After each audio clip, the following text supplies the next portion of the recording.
अस्सलामुअलैकुम वरहमतुल्लाहि वबरकातुहू। तो जनाब अक्सर बंदियां नूं पता नहीं हुंदा है और कि उन्हां दे नां किन्नियां सिम्मां ने।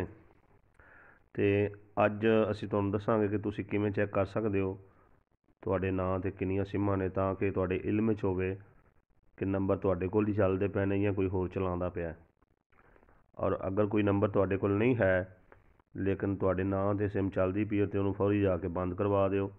ਇਹਦਾ ਤਰੀਕਾਕਾਰ ज़रा समझ लवो। मैसेज जाना है और जाके अपना तुसी शनाख्ती कार्ड नंबर जो भी तुहाडा है वे उन्होंने तुसी लिख लेना।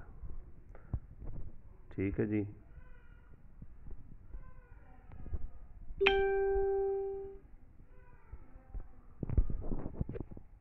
शनाख्ती कार्ड नंबर लिखने तो बाद तुसी उन्होंने 668 से जोड़ा है सेंड करना है।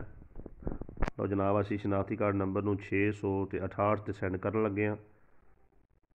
लो जी यह सेंड कर दिता गया, सेंड की ऑप्शन मंगी जा रही। लो जी यह सारा डाटा आ गया।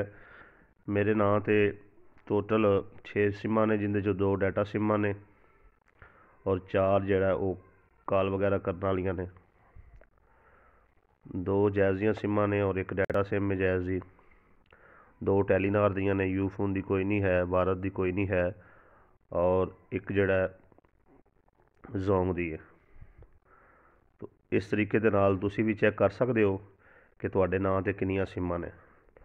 और अगर कोई सिम तुहाडे कोल नहीं है, कोई होर चला रहा है तो उन्होंने फौरी तौर पर तुसी मुतलका फ्रेंचाइज से जाके ते बंद करवा दिओ ताकि वो तुहाडे नाल ही सिम का कोई गलत इस्तेमाल ना होवे। अगर गलत इस्तेमाल होया तो ज़ाहिर गल है सिम की वजह तो तुहाडी गिरफ्तारी भी हो सकती है, तुहानूं कोई नुकसान भी पहुँच सकता है। वीडियो अच्छी लगी होवे तो कमेंट च अपनी राय का इजहार जरूर करो और मेरे चैनल मुनीर टीवी नूं सबसक्राइब कर दिओ ताकि मेरी नवीं आने वाली हर वीडियो जिहड़ा तुहानूं मिलती रहे।